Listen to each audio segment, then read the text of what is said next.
I want to go a little bit further down. I wanted to see if I could get to the little waterfall and maintain a signal. Hey, Fuzzy Pink Handcuffs. Aloha, Robin Miners. Aloha, everybody. Said I'm trying to make my way over, but I want to make sure you guys can hear and see me, and I'm not getting any, or I'm missing what you're saying. So Northern Girl, Don Gloves, Nancy, can you tell me if you can hear me? Hey, Jersey Jan. Karen, good to see you. Farrell Cheryl. Aloha. Thank you, Nancy. Okay, I'm going to go a little bit further.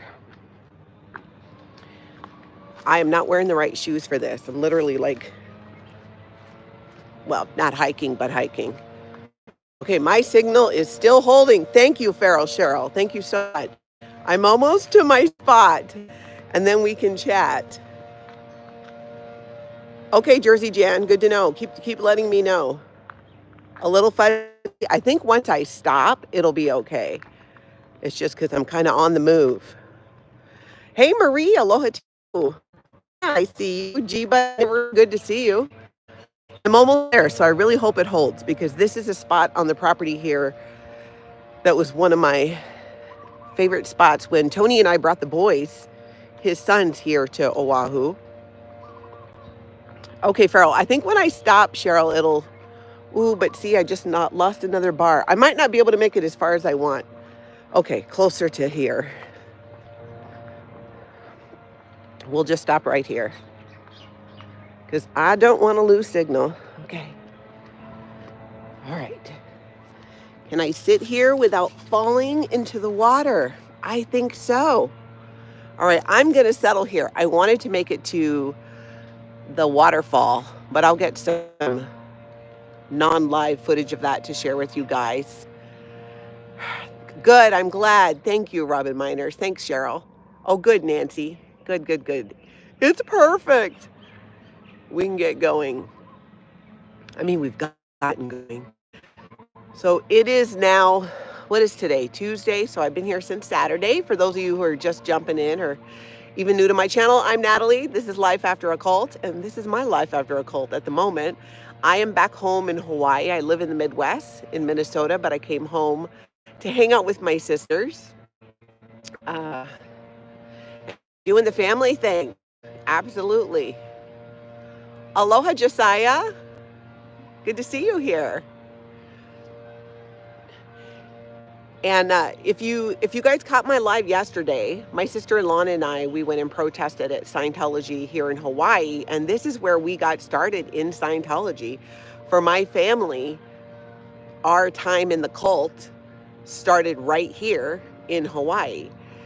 And Lana and I went by the Scientology organization, we called it Org for short, yesterday. Did a little protesting, you can catch that video. Had some fun with it. And hey, Kathy Scogans, I'm so glad you're here. Aloha to you, I'm glad you're tuning in. That's right, Mock, I really feel like I'm living life after a cult right now. I would not have, yeah, definitely when you're in a cult, we're going to talk a bit about that and how it relates to black and white thinking, because it really got me thinking yesterday. We saw Wilbur, who is a Scientologist. He's been a staff member, I swear, as long as I've been alive, it feels like. When I was a child, I remember thinking that he was older. And so, but you know what? He could have been in his 30s then, which he probably was. But you know, when you're 7, 8 years old, you think everybody over a certain age is just really old. But he has to be probably around 80 or so. And it was weird seeing him because growing up with a lot of the people who are still in Scientology today here in Hawaii, it's so against the culture to not be warm or welcome us. And, you know, Wilbur cannot speak to us because the policy in Scientology is if someone has been excommunicated, even if they left, like I did, let's not forget, I broke up with you, Scientology. I broke up with you. It's not me, it's you. Every day, all day.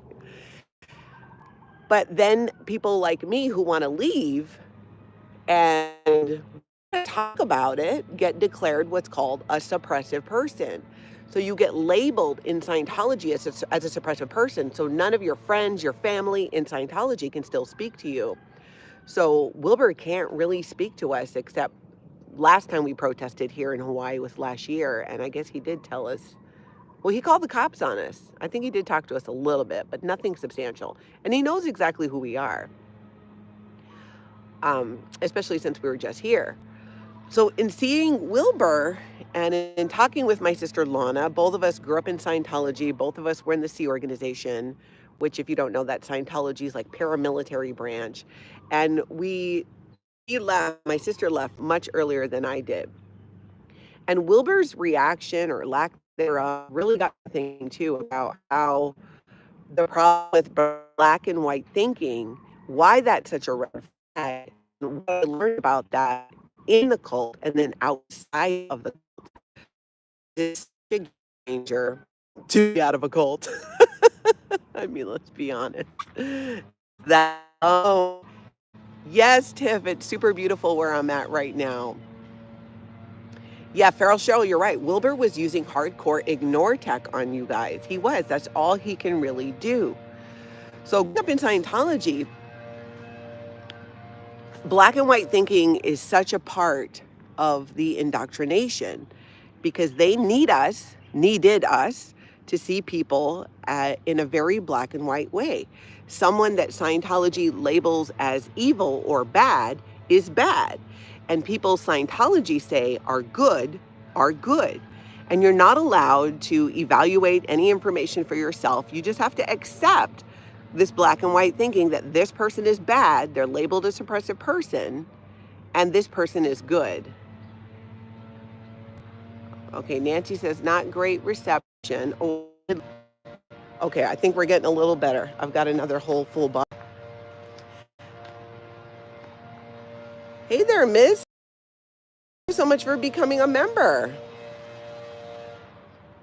And now I'm frozen. Okay, I'm gonna keep moving. I'm going. The guy with the leaf blower is. Ooh, he's coming around the corner, I think. All right, how are we now? We're still for. There's a lag, so we might be okay now. I'm gonna give it a second. And Nancy, can you tell me? How are we now? I've got like 3-4 bars. I gotta wait and see what you say because there's a little bit of a lag on the video on my end. Reception is high, Janice. Thank you.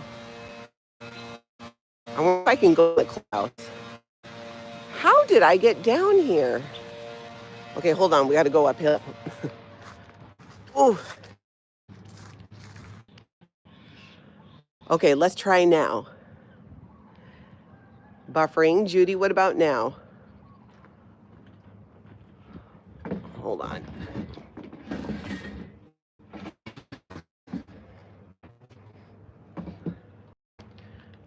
Okay, good. Is that better, Michael? Awesome. Awesome, awesome, awesome. Good. Hey, Lurker Queen. Wow, you're from Bulgaria. That's crazy. Okay, good. I'm glad it's better. So what I was saying was when we were raised in the cult, black and white thinking was a key part of the indoctrination. You had to believe that people were all good or they were all bad purely based on what the cult itself said. And that is such a red flag because part of my healing and leaving Scientology was learning that people are not bad. They're complex, they're complicated. There are nuances to every situation and every person. And part of my healing in leaving Scientology and leaving this cult mentality was letting go of that type of black and white thinking, of thinking in extremes. Growing up, we were made to think that way. It kept us away from counselors at school because all bad, because they were all because of the psychiatrist. And that's kind of the indoctrination that would happen within that cult. And the black and white thinking then ends up forcing that mentality onto the members and they end up staying there and staying there trapped. Yeah, Derek, it was totally brainwashing. Here's the interesting thing though, is as I've come to learn since I left the cult, with my family, with 3 generations of my family, this concept and idea of black and white thinking is really prevalent in other areas in where people, weren't in a cult. And I think a lot of times when I look at my life and my learning and healing after leaving, I see things from my perspective of where I came from. And sometimes I'm surprised that that type of thinking exists outside of a cult or outside of Scientology. And it does.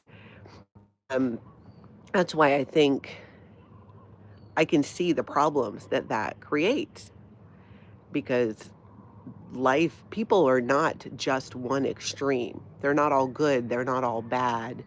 And having one organization or really anyone dictating who you should see as good or bad is a real cult way of thinking. And it took a long time for me on that way of thinking. And seeing Slippery yesterday really reminded me that helped break free from mentality, which is kind of funny, was just not doing it, just not agreeing, being our own people and thinking for ourselves. It's interesting to me that, we'll meet a lot of people who will be like, oh, it's great that, you got out of that cult or that's such a cult way of thinking. But then I see them thinking that way sometimes. Like, you were never in a cult, but you have black and white thinking. And the more I learn and learn about in therapy and the correct terminology for things outside of the cult, I'm learning that this is not something that is limited to people who are in a cult, but it is a cult kind of mentality of black and white thinking, and it's disordered thinking. Um, so when I was talking to my sister about what actually helped us get away from that, and it was one, just putting that down, just questioning and realizing that, okay, if the cult told us that so and so was bad because they left and you have to view them only as bad and evil and as a suppressive person, that's just one point of view. To their friends in their life or maybe their family members, they don't see them that way. It's like getting to know people, personally versus maybe just getting to know them somewhat through work. But the way that the cult controlled us was forcing us to think in a really black and white way, not just about people, but about whole organizations. I mean, think about their whole battle on psychiatry.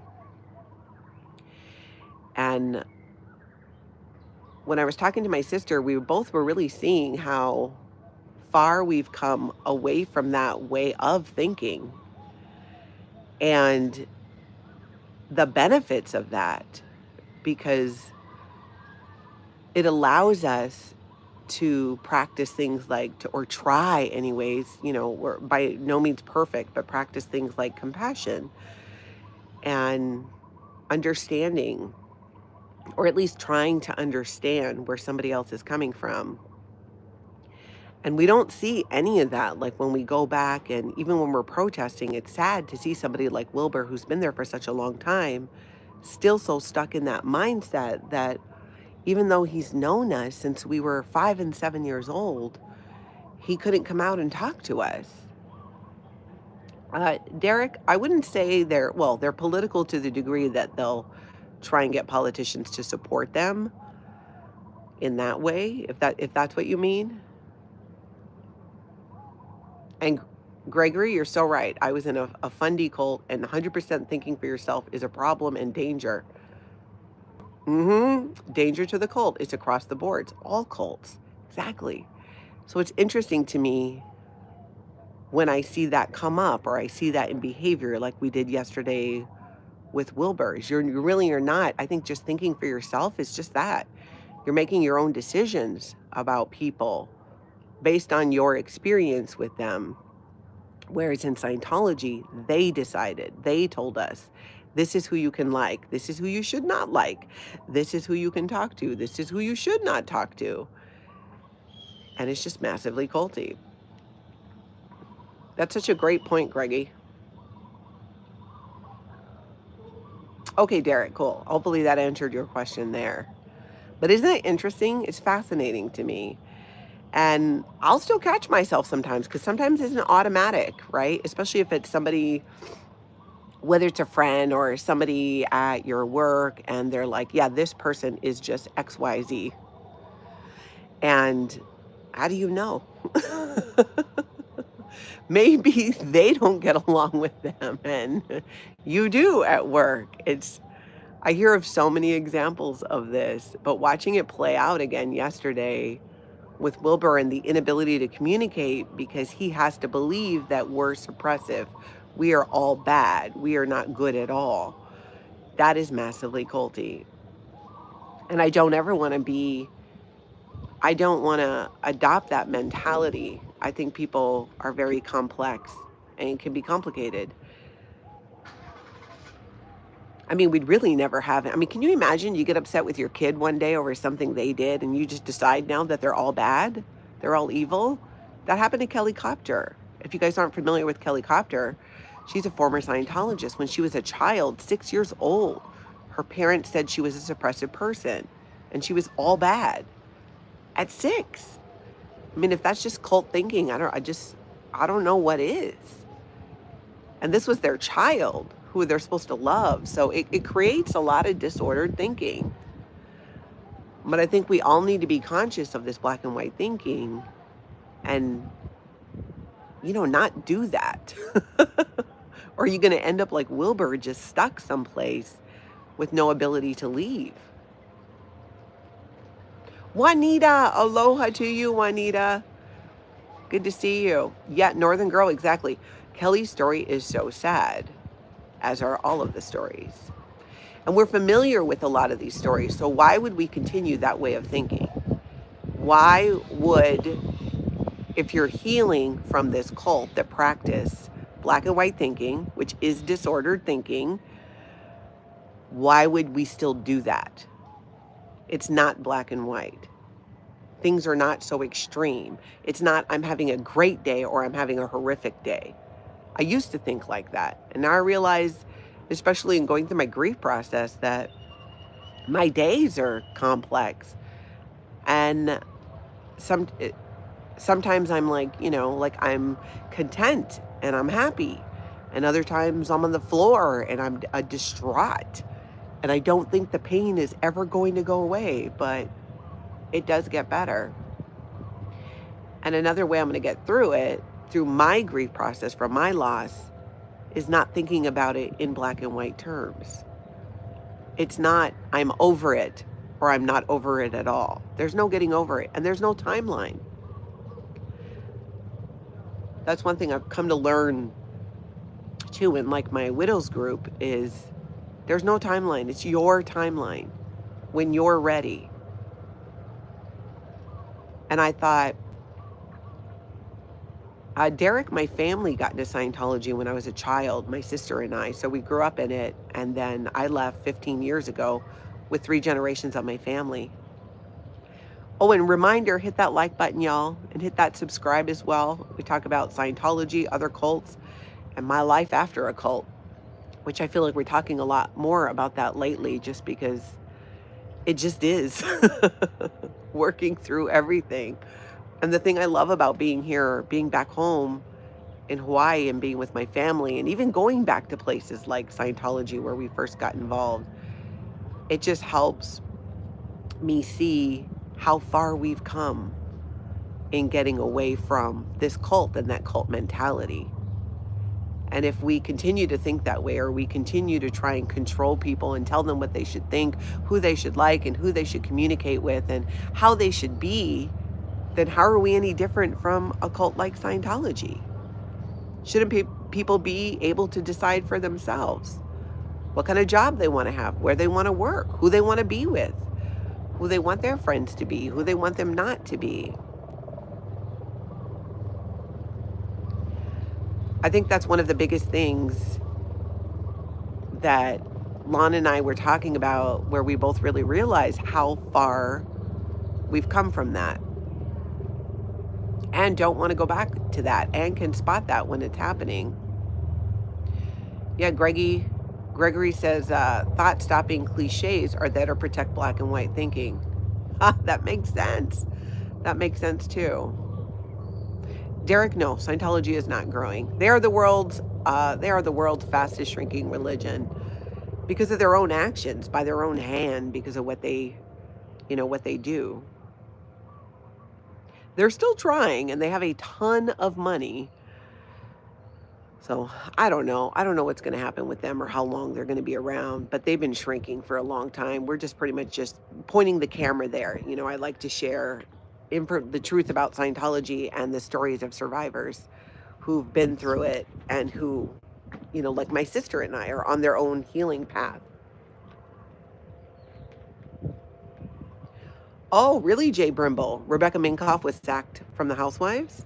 Interesting. I'm not surprised. She didn't really bring a lot. They had such an opportunity there to really, I think, talk more about the whole cult aspect. I mean, I think that's what people are interested in and why she was on in the first place. But that's the thing, you can't talk about it. Tanya, aloha to you. Yeah, Gregory the Heaven's Gate cult is still here. I mean, that's nuts. And look at that. That just tells you.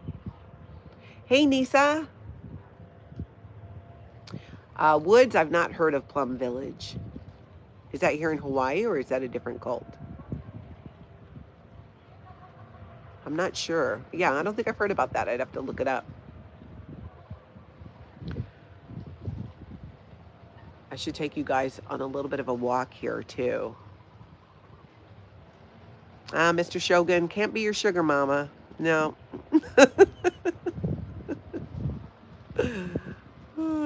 But thank you for asking.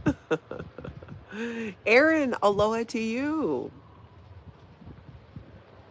Let's see how my signal is. It's pretty good when I'm by the clubhouse.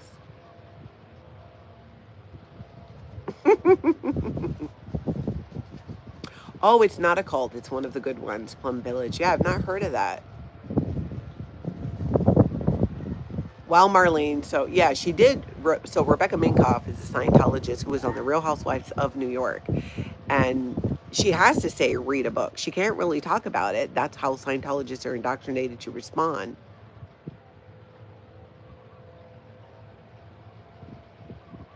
Juanita, it is. It's gorgeous. Yeah, Bob, it's always on these vertical live streams, which YouTube pushes us as creators. They want us to do it. Lena, thank you so much. That's so kind. Yeah, Derek, I hear you. And that's something, too, that I think all of us who've left Scientology, the people I talk to, we each have such different paths when it comes to spirituality and what it means to us. Some found other religions. Some have not. They've not done that.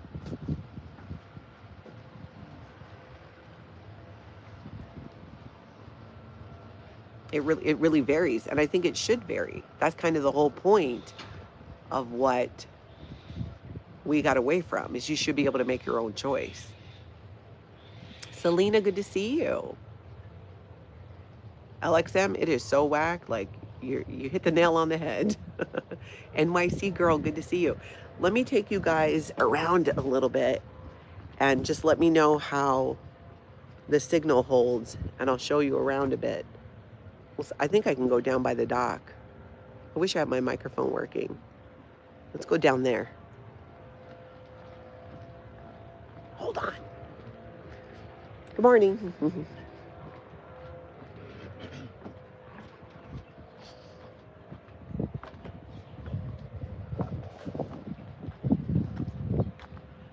We'll go by the water. Whoops. Good morning. My sister Lana is going to pick me up in a bit, and we're going to go, I don't know what we're doing. Maybe we'll go to the beach. I haven't been to the beach yet. We've been seeing family and stuff, and it's been fantastic. So, hope to actually see the sand today.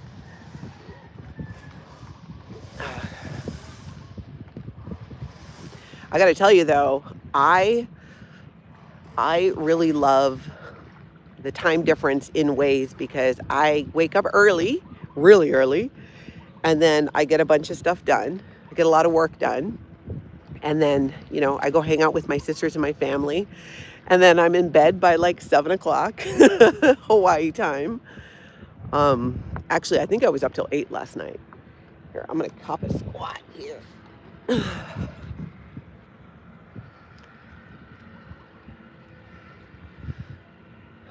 All right, I think we got good. Oh my gosh, I might even have a better signal here. Yes, Northern Girl, I'm staying away from the sea urchins.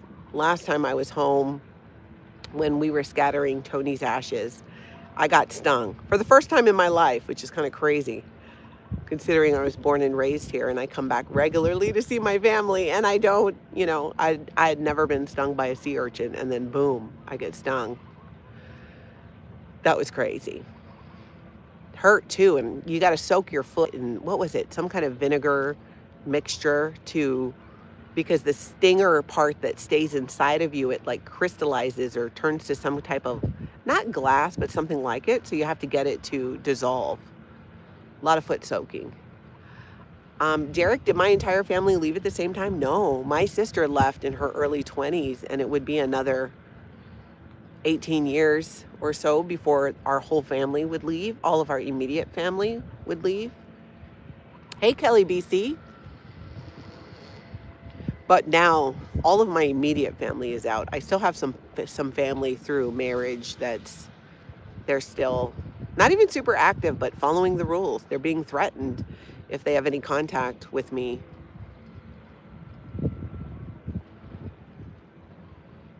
And I was just thinking about your time. Sea urchins just have no respect for people. Remember, it's their world. I was in the ocean. It's their house. I was just a guest. We are all just guests. Jay Burnbull, it totally is. It totally is. Just being here in this space and being with my family, my sisters, is just so incredibly helpful. Nisa, great question. Yeah, my grandson Oliver and my granddaughter Nina have been to Hawaii a couple times. Mina's been once or twice, but Oliver's probably maybe been 3 times. He's been out here too with my his grandpa, my former husband, and of course with my daughter as well.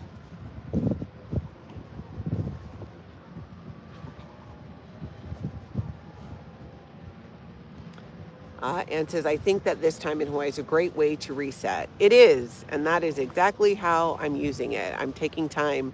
I'm still doing almost my same work schedule back home, but with the time difference, I'm done working earlier, and then, can go do stuff and hang out with family.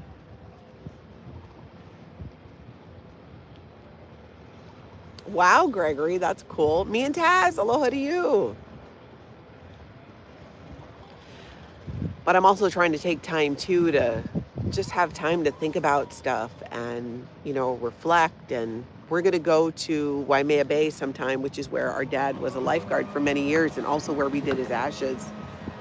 I've only been here a couple days. We haven't done that yet, but that's the plan.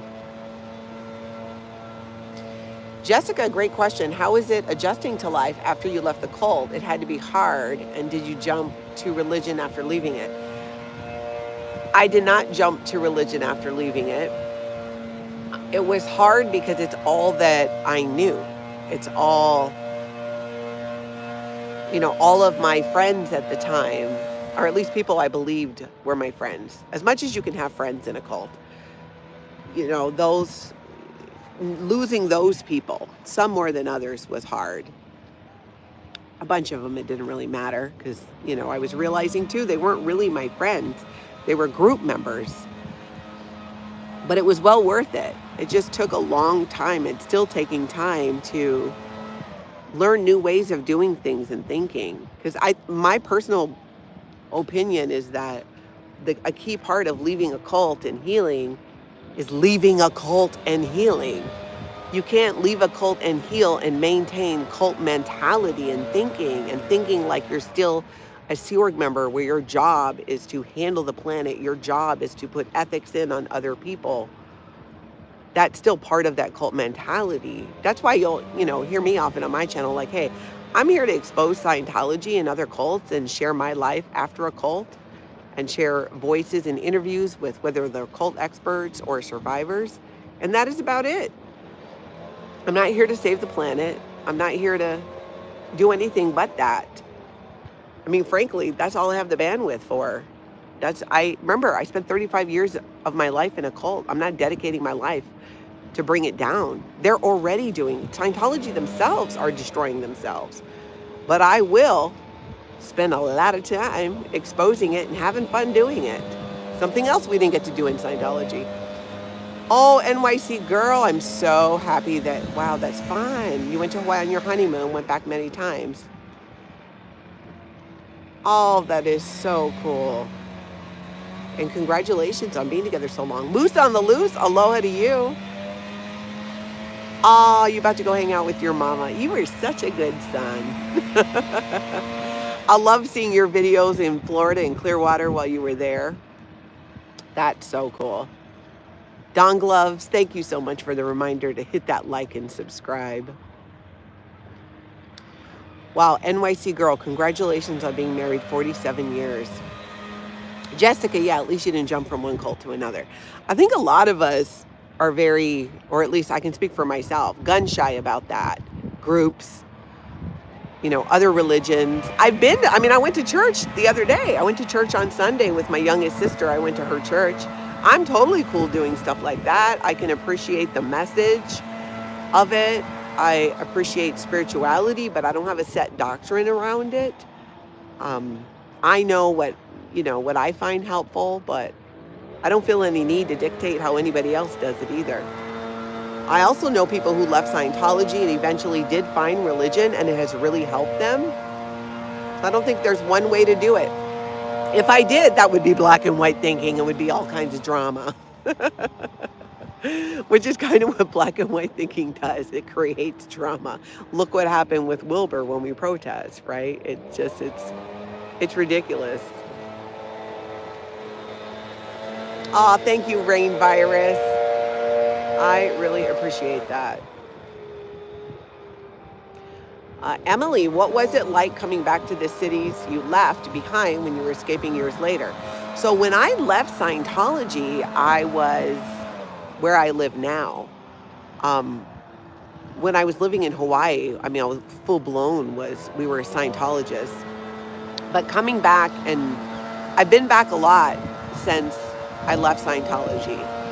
More than when I was in Scientology, obviously, because, you can't be spending money on going home and taking time off to be with family when you should be working to pay money to this human trafficking cult. But it's very healing each time. There's just something I think about going home. Just that in and of itself is a beautiful thing. And I always say there's something very magical about Hawaii. There's an energy to it. It's like the islands are alive. You can feel it. And if you've been here, tell me in the chat. If you're on the replay, shout it out in the comments. People know. And they feel it when they've been here, which is why I love bringing friends back home. The guy is chasing me with that leaf blower.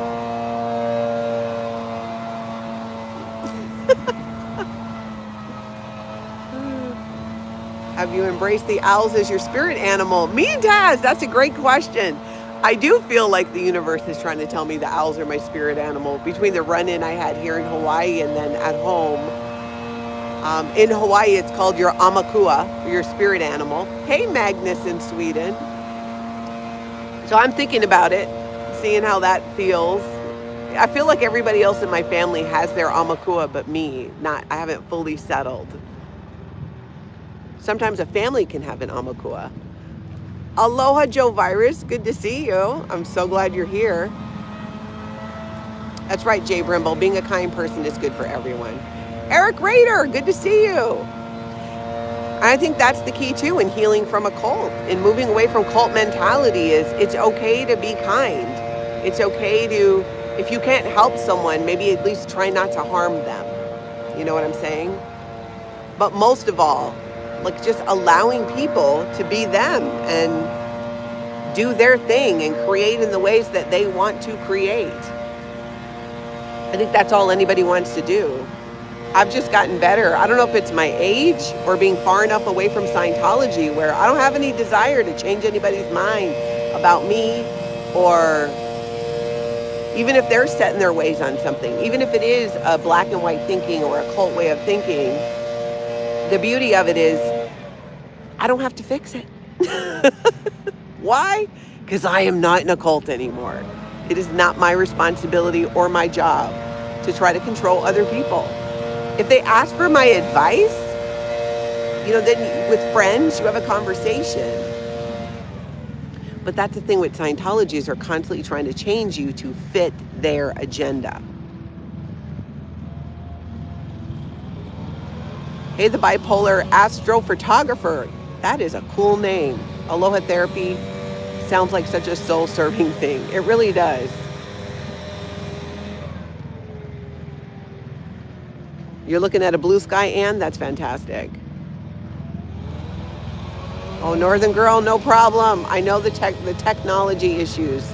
I've been having them all morning. NYC Girl, thank you. I appreciate that. And I'm learning a lot, too, from so many people and all of you. I'm so glad that I got to bring you with me here. Teen in the last 20, I believe in aloha. That has pretty much been the thing that has saved me in many ways. I think that even all the time in Scientology, it couldn't take away like the aloha spirit and what I was learning with my family on my dad's side. That's become our default for my sister and I. Oh, Jessica, I would love to check that out. Full Frontal Investigation. He's another cult buster like you. Oh, that's so cool. That is so cool. Oh, thank you, Jen Cell. Purely accidental. I'm like, I accidentally matched.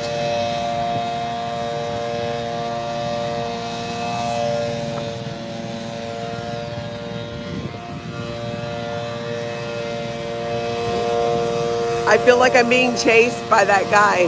Obviously, I'm not. I'm just in his way. Hopefully, you can still hear me okay. Oh, hand ratty, that'd be fun, making a video cooking spam. I did that when Feral Cheryl came to visit me in Minnesota over Thanksgiving. That's right, Vein Virus. The leaf blowers are always going, but they got to do it earlier in the day because it gets too hot later. Though it's been really nice. That's right, Anna Nicole, you feel the aloha as soon as you step off the plane. I would agree with that. Afila, where would you recommend in Hawaii for a holiday? Hands down, I say go to the Big Island. And that's because, to me, the Big Island has more to offer. Ultimately, it depends on what you're going for. If you want to experience different climates, which there is on the Big Island, you can see more there. You're more... Like, I'm on Oahu right now, and I love Oahu. It's where I was born and raised, but the traffic is crazy. And on the Big Island, I feel like it's better. And there's more old Hawaii on the Big Island. If you really want laid back, go to Maui. Maui's beautiful, but it's just not as much a vibe for me. I still need a lot more certain conveniences that are harder to get on like Maui or Kauai. But they're beautiful. So it just depends on what you're into. But people who've never been to Hawaii, I usually recommend the Big Island. Here's the other reason why. Because Oahu changed their rules on short-term rentals. So if you want to do a VRBO, which I recommend, you get so much more for your money doing a short-term rental. Go to Big Island. Because Oahu has very limited now where you can rent one. Whereas on the Big Island, they're still all over the place. That's right, Emily. It's Osa's leaf blower tech. He's almost done.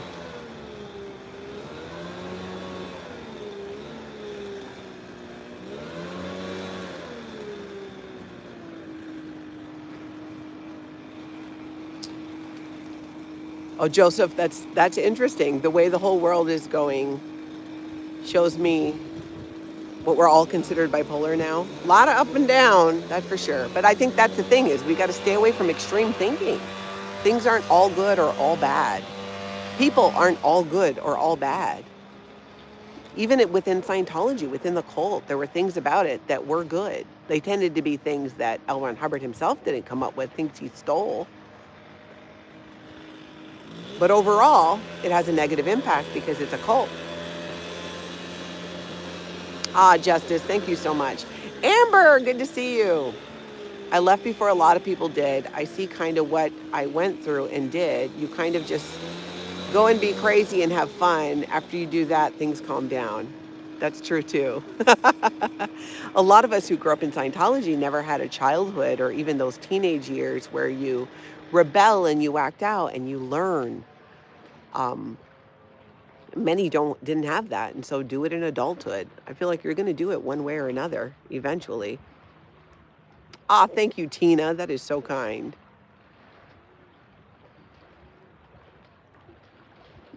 But you're very wise, Amber.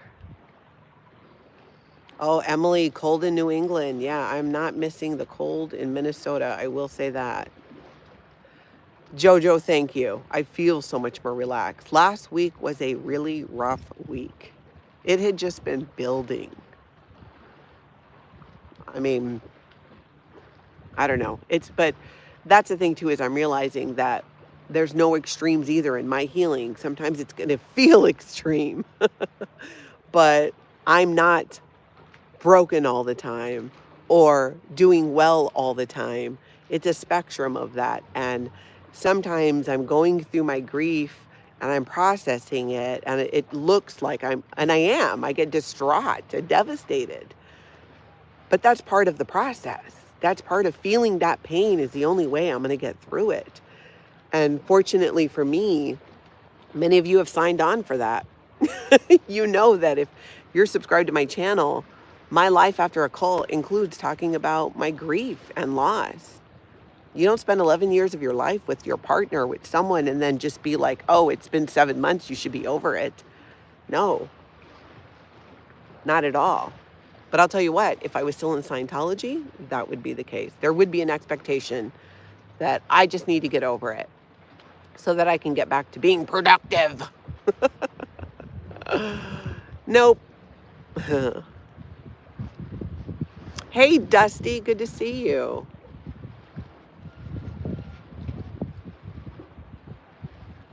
Amber, you are so wise. NYC girl, that's amazing. Me and Taz. How much is David Miscavige paying you to interrupt me? No, I'm the interrupter.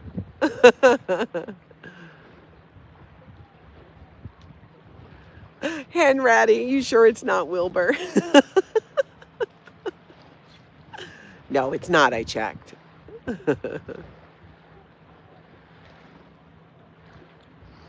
Amber, what you said totally makes sense. I totally get it.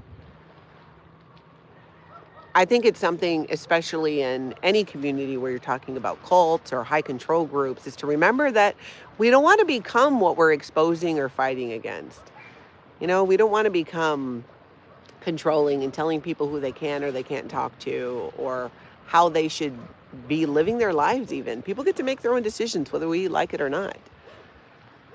Even, here on YouTube, it's like, as a content creator, we each create our own content and have a focus. And people get to do that.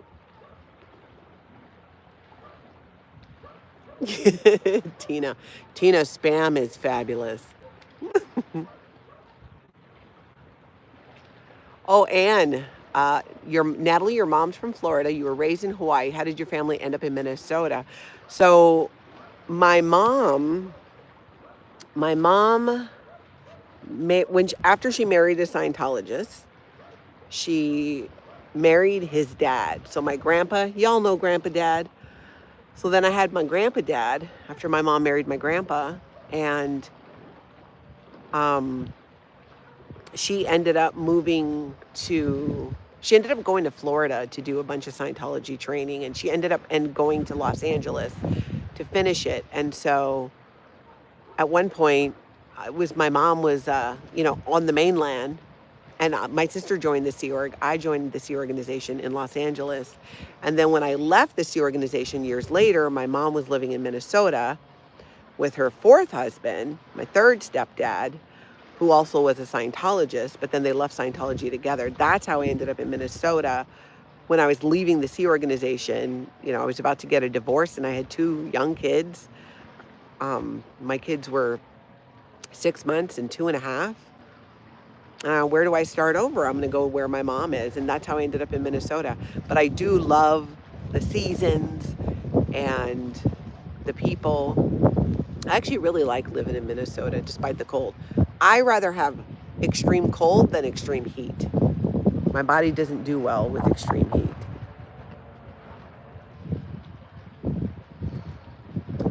Oh, Anna, you're so right about the Big Island. Juanita, yes, balance. Balance, I think even balance is somewhat of a, not impossibility, but in ways. It's one of the things I ask myself, right? Like, do I feel balanced? I don't know. Depends on what I'm doing. I think ultimately what I'm searching for now is just peace and understanding, in exposing Scientology and other cults and sharing my life after the cult. If that helps people, that's great. I love that. Because it was listening to other people and hearing their stories of leaving Scientology that helped me. So I hope to do the same thing. That's right, Eric Rader, operating leaf blower level 4. He must have graduated, though, because he moved on. Jay Brimble, that's a great point. Many people in Scientology are good. They're just being influenced by bad people.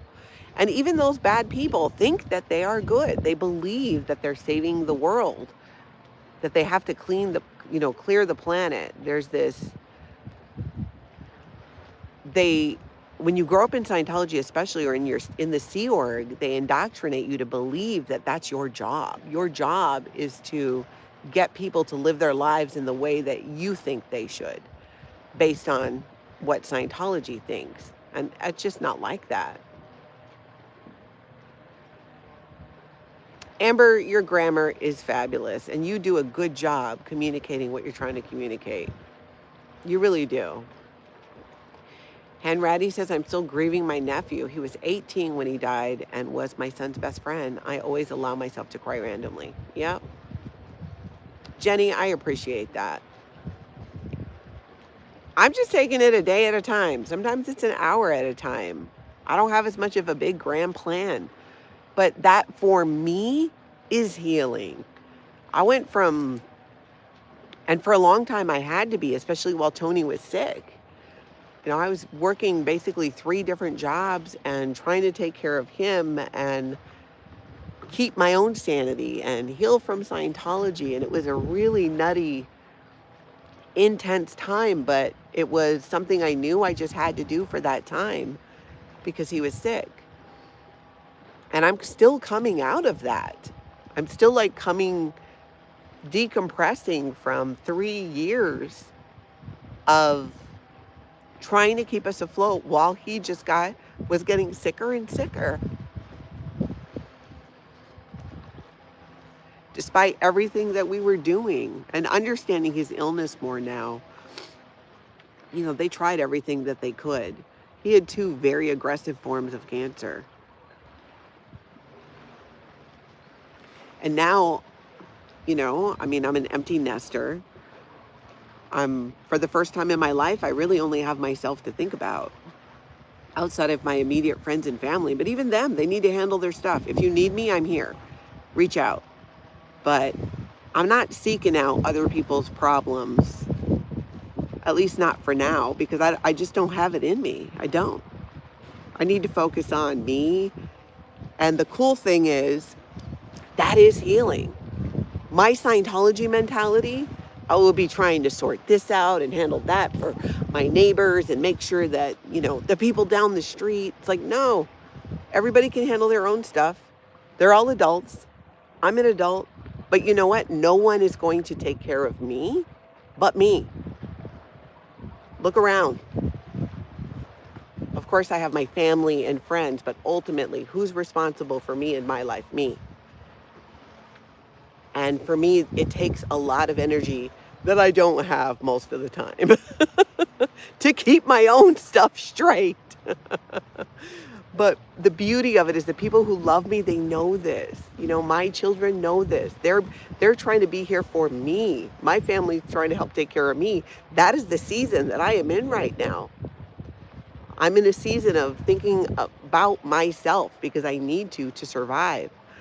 And I have beautiful friends and family around me who are helping me do that and who are so supportive. And all of you who keep cheering me on. And yeah, it's overwhelming at times, but I know I'm going to get through it. And I know that grief will be a continued part of just what my life is. But, you know, it's coming together. It's just going to suck at times. That is just my normal. And that's part of getting through or trying to, you know, get through the worst of the pain of this type of loss is that, well, it just is. It's just going to be that way. And I've heard from so many of you who have dealt with a similar loss. And, you know, sometimes it just is what it is. It just really sucks sometimes. And other times it doesn't. I didn't expect that. I thought I would just be miserable all the time. The grief is always there. But there's so much beauty, and my Tony was so amazing at reminding me to live, you know, and still experience and be with people I care about and take care of myself. And I'm trying to figure that out, how to do that. Justice, it's winter right now in Hawaii. As evidenced by on the north shore of the island of Oahu. I think they had a high surf advisory yesterday. The waves get really big on the North Shore. That's how we know it's winter. Rochelle, I removed Scientology from my channel. So I originally called my channel Scientology Life After a Cult. But everybody kept calling it Life After a Cult.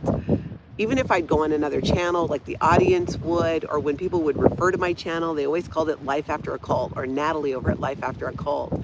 And so I just decided, well, heck, if that's how most people know it, then I'll call it Life After a Cult. And also because I want to talk more, Scientology will always be my primary focus. But, you know, there's other cults and things I like to talk about. And I'd like to share a lot about life after a cult, not just mine, but other people's as well. So it just made sense, a little bit shorter. But that was why, mostly because that's just what people were already calling it. Yeah, Tina, in the last 20, control of another is slavery.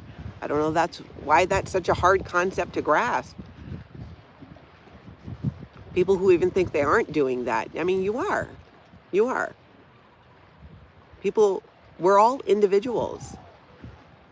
And you don't leave a high control group like Scientology to go sign up for another one where, you know, people can have opinions and say what they want. But it doesn't mean that that dictates how I live my life or how someone else lives my life any more than Scientology trying to tell me what they think I should be doing, which they do try to manipulate because they're trolls and clout goblins. Hi, Office of Special Affairs. Remember, if you want to leave, I'll throw you mad shade, but you know I'd help you.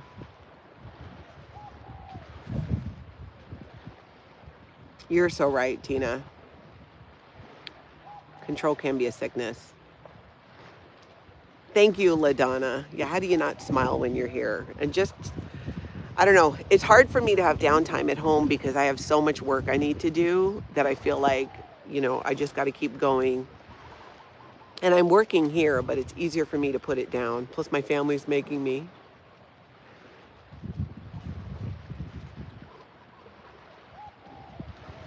Northern Girl says, grand plans mean expectations. When you're grieving, the only expectation you need to set for yourself is getting up in the morning.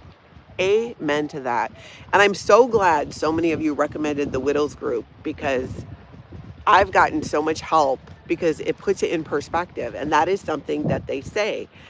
And the person who leads the group, and I've even heard this from other therapists, it's that just has to be the priority for me, is taking care of me and surviving this and getting through it.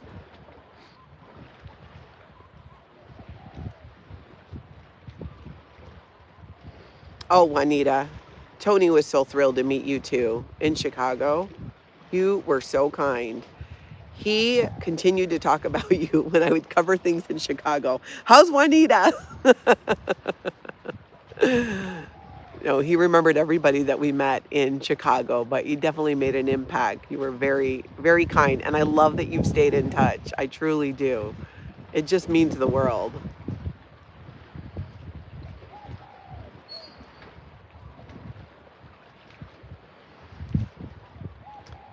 I'm catching up on your chats here. Emily says, ultimately, no one is going to take care of me better than me. Take care of me better than me. So it's time to focus on myself. Very healthy way of thinking. Glad to hear this is your mentality. Oh, yeah. Yeah. I don't have the F's to give. And that's what I'm learning. Like, again, whether it's the widows group or therapy, I should be focusing on me. And I have to fight that Scientology indoctrination still, that I should be prioritizing anything or anyone else. Because that's always what I did. From the time I was a child, I was told that the weight of the world is on me, that it's my responsibility to clear the planet, to save the planet, to get Scientology out there and save everybody. I'm not saving shit. I'm saving myself. And there'll be a time again when I'm further in my grieving and I have more bandwidth. Maybe, I don't know. I might just decide that at 54, you know what? I'm retiring from saving anybody. At least I am right now. I'm exposing Scientology, exposing cults, sharing life after a cult. And if it helps people, great.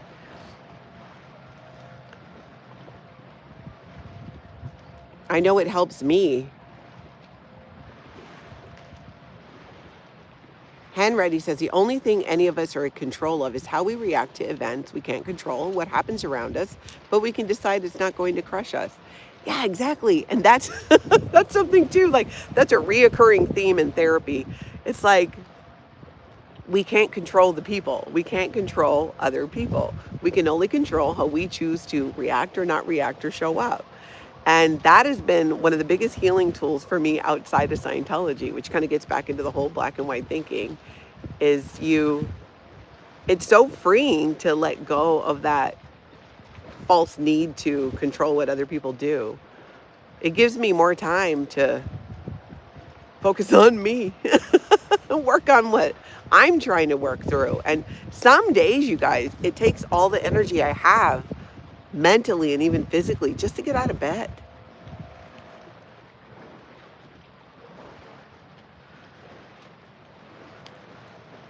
Ewan, think about the good times with Tony makes you happy. It does. And when I'm thinking of him now, I'm thinking of him more during happy time, like when he wasn't sick. For the longest time, it felt like after he died, when I would think of him, I was always seeing him sick. And now I'm seeing him doing a lot of dancing. When he pops into my head and he's healthy and he's happy.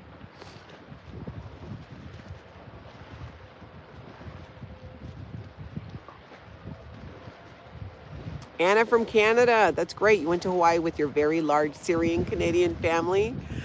Oh, I bet that was amazing. Last May? I was here last May. Hawaii is a whole vibe. It so is. It totally is. And I'm so thankful to my brother-in-law for bringing me out here. I just still am just floored by that. The timing was just so perfect. And so much of what we do is we just hang out. We sit at my sister's pool. We spend time with her kids. I'm going to go see another uncle later this week.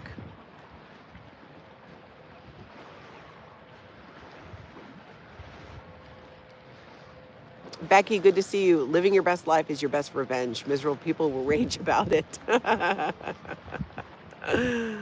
So true. Oh, Nolo, I'm so glad you can hear the waves. I'm trying to watch my sister's coming to get me, but I think she's going to text me first, but I'm pretty much ready. I've been up since 5, did a ton of work, and then came outside to chill with you all. Pause for Andrea says, I really enjoy these vacay chats and all of the other times you choose to share your experience with us. Mahalo. It is my pleasure. I'm glad you guys are here for it. I'll show you the bay a little bit. So this is where I'm sitting. This is where we were at during sunrise the other day. And this morning it was raining during sunrise, so I didn't run out. But this is what it looks like when the sun is completely out.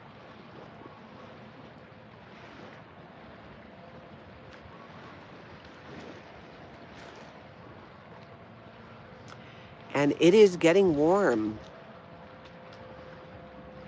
We are going to, I think the plan is there is a musician playing in Waikiki that we want to go see this afternoon. That would be fun. And I should get good reception there. That's right, CO Bilf. Got to look out for number one. Again, it's not like anybody else is, and they shouldn't be. They shouldn't be. That's the point. I got to take care of me. And that was a huge, I think, piece of the puzzle for me after Tony died, because Tony was, when it came to self-care, like actually taking care of me, he was such a big part of that. But he also taught me how to do it. And so I don't have an excuse to not take care of myself, because I know how now. And if I'm not, then I'm making a conscious decision not to take care of myself. And that's something that I got to work on if that happens. Helicopter! Aloha! Yeah, I'm enjoying some sun. I haven't spent a ton of time in the sun. I like to in the mornings because it gets hot later.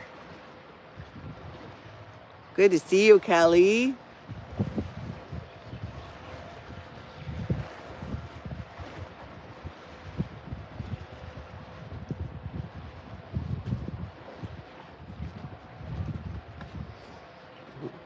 Hi, Will.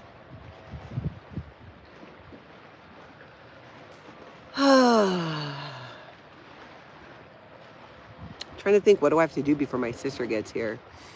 I should pack up my stuff. I need to eat. Oh my gosh, have I been eating?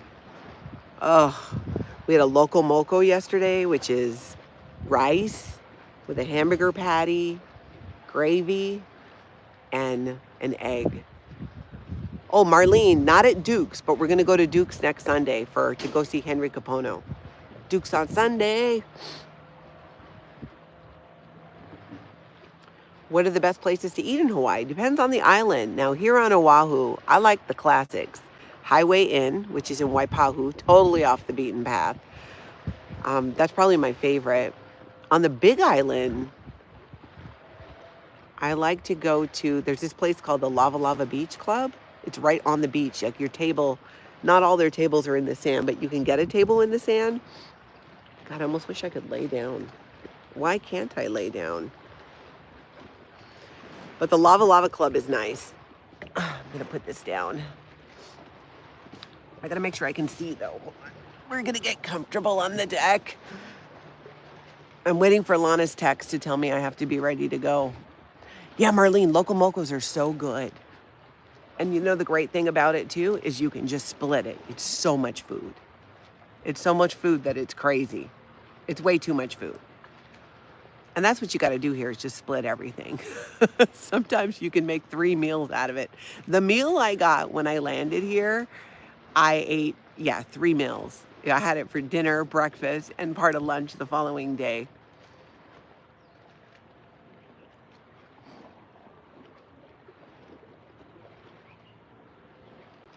I will probably change into a sundress, though. I'm wearing like overalls that are like pants that are now getting warm. Joe Virus says a puka dog is a sausage cooked inside a Hawaiian bread roll. They cut a hole through the roll and cook it. Oh, I've seen those at, I think I saw those at Ted's Bakery on the North Shore. Emily, I'm stretching out for you, girl. Feel that sun. I'm typing this with purple frozen fingers. Yes, so would I be if I was still in Minnesota right now. Stasia, aloha to you.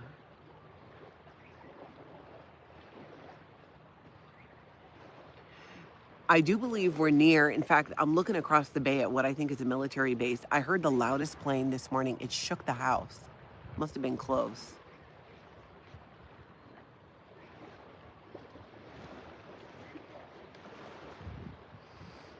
Oh, Stasia, you're at work on break? Cool. Well, enjoy a little bit of sun and water here.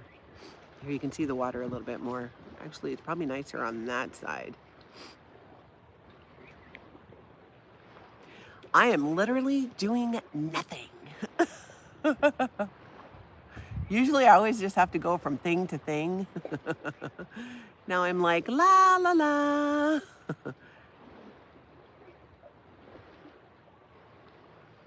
Ooh, Dawn, I need to hear more about this story. I love paranormal stuff. Mock, it's gorgeous. It is gorgeous. I made a short yesterday. There's this tunnel we go through to get to the other side of the island, and Lana and I as kids would always hold our breath going through it. We tried to hold our breath yesterday. We could barely do it.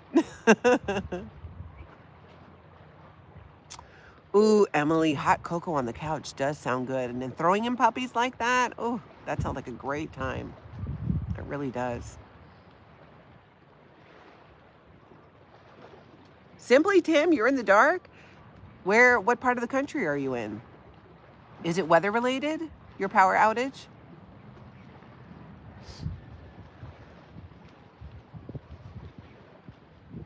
Mock, you went to the beach, but with more layers. Nolo, you're right. This is such a full circle moment. You're free from the cult and you're chilling in Hawaii by the ocean. No statistics to worry about. No kidding. Exactly. I didn't spend like 35 years in that cult. I've been out for 15 years and I really only felt really more at peace and more healed by it, like just like 3 or so years ago. Honestly, when Tony got sick, I had no choice but to focus all my energy then on him, and in doing so, Oh, thanks, Nancy, for sharing the tunnel short link. You know what, Justice? I don't think I saw it about the cat ball, so definitely tell me again. Hey, Cheech. Oh, you're in Texas, Tim, but no power. Wow. Professor Kakan, aloha to you. We are literally just doing nothing but talking now because I'm just killing time until I hear from my sister. Emily says the only stats you need to care about these days are the ones on the thermometer in relation to how many layers you need to wear. Haha, exactly. Northern Girl, I'll see you later. Thank you for being here. And mods, if you got to bell out, I'm literally just shooting the shit here, so don't worry too much about it. At least talking to you forces me to stay outside. Because really, I want to go inside and get more work done before Lana gets here. But I feel like, no. Have you ever had white chocolate? I had that, and I sat around the house in my bathrobe. Nisa, I love that. I love white chocolate, and yes. And good for you. Sometimes you got to have those days. Sit around the house in the bathrobe. Maybe never get out of the bathrobe. I've spent a lot of time in my robe walking around my neighborhood. Not now, because it's really cold. But after Tony died. But I thought, hey, I'm taking the win because I'm outside. I'm walking. And that was an improvement. Sometimes when people don't understand what you're going through in life is they just don't understand because they don't have the context or they don't ask. They don't reach out and ask and find out, hey, why this or that? I feel like if you care enough, then you reach out and you find out from the people you care about.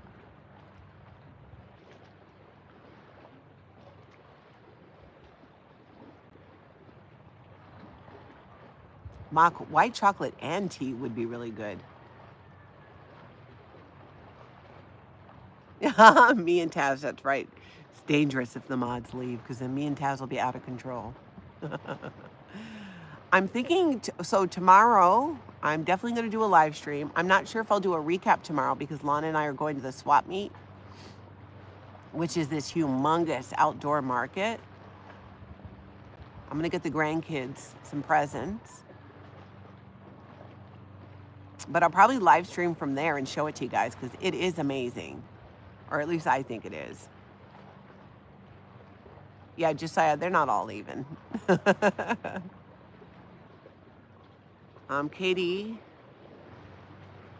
I wonder if black and white thinking comes from childhood. You're taught right and wrong, one or the other. We have to learn the in-between as we grow. Exactly. I think that's part of emotional intelligence too, is recognizing that people aren't just good or bad. They're more complex than that. People have things going on sometimes. Like some might call me selfish right now, and I'm okay with that. But for me, that's part of my healing, is being willing to put myself first, something I never did. For other people, their healing is going to be thinking more about other people. But you see how complex it is? You can't just apply all of these thoughts and judgments on every person the same way. We all have very unique and different lives. And nobody can walk in our shoes. Question, Natalie, where do you feel my Tony the most? At home, Hawaii, or everywhere? Oh, probably here. And I don't know if it's because I have more downtime when I'm here in Hawaii, so I can pay attention more. I feel, even in the short time I've been here and when I came before, after he died, I feel him differently. I feel like party Tony when I'm in Hawaii. And I don't mean party in a, like party way, just in a celebratory, dancing around, just joyful, because I know how happy it would make him for me to be here, especially with my sisters and especially now. Ooh, Tina has detected an Osa troll. Mods on alert. Mods on alert. Phoenix Rising. Thank you. I love your grays. Very elegant. If you're trying to grow, it's an amazing journey. I am trying to grow it out. I'm like, look at that. It's growing out. I just want to see what happens. And I just got tired of, one, paying for it. It's so expensive. Secondly, putting all those chemicals on my head for so long. Nothing wrong with coloring your hair. I'm like, if you want to color your hair, you color your hair. I fully support that. I just wanted to see, can I grow it out? How long can I go? And I'm enjoying it. I'm enjoying not dealing with it. It's one less thing.